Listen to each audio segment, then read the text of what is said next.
What's up, NFL fans?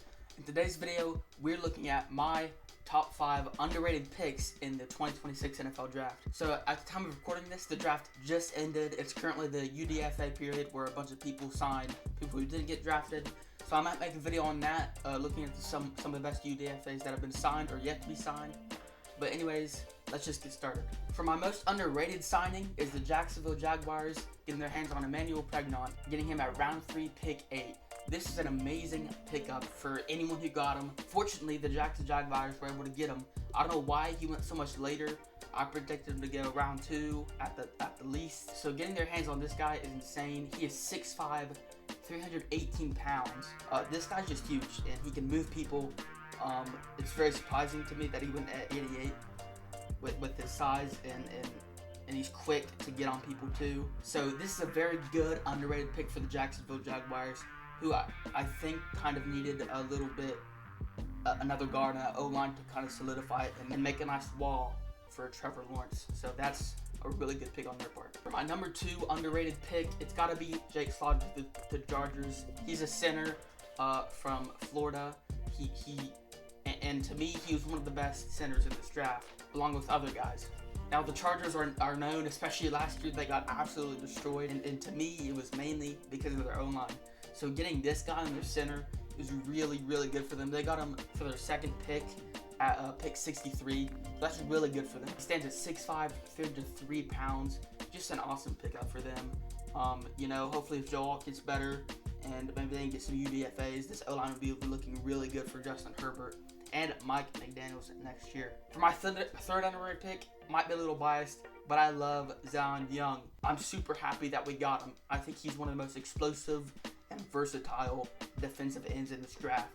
He stands at 6'5", 262 pounds. We got him for our second round, pick 45. I think Missouri has a lot of guys that plays really hard, so I'm glad we got him from there. I looked at some of his interviews that he did. He's just a really go get him guy. He wants to get out. He wants to get to work. He wants to get to the quarterback. You always want guys like that, especially how big he is. He can will his way to the quarterback, push through people. He has that speed as well to get through. So this is a very underrated pick for the Ravens. I'm super happy that we got this guy. For my next underrated pick, I got Gerard McCoy to the Las Vegas Raiders. This is probably the best pick in the draft for someone that fell so far. They got him in round 4, pick 101, which is insane. I had this guy going in the first round, top 15, top 20, and it's insane that he fell this far. Now I know it's because of his injury history.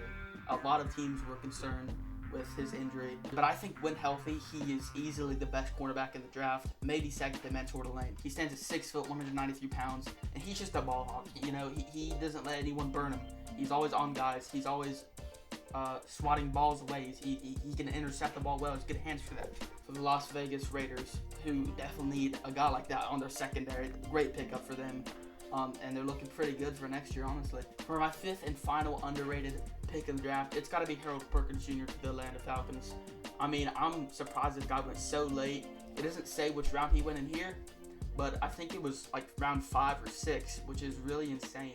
I had this guy going second or third because he's just that good. He stands at 6'1", 222 pounds. Came from LSU, and he's just a super versatile and explosive linebacker who can run through the O-line, get to the quarterback, and also he's good at stepping back into coverage and covering guys as well. This is a great pick for the Falcons, and I think they'll be looking pretty good next year as well. Anyways, thank you guys for watching. It was super fun to look over the draft and see who everyone took. I'm very excited for next season. This just makes me more excited because I feel like a lot of teams got a lot better with this draft. So anyways, see you guys in the next one, and goodbye.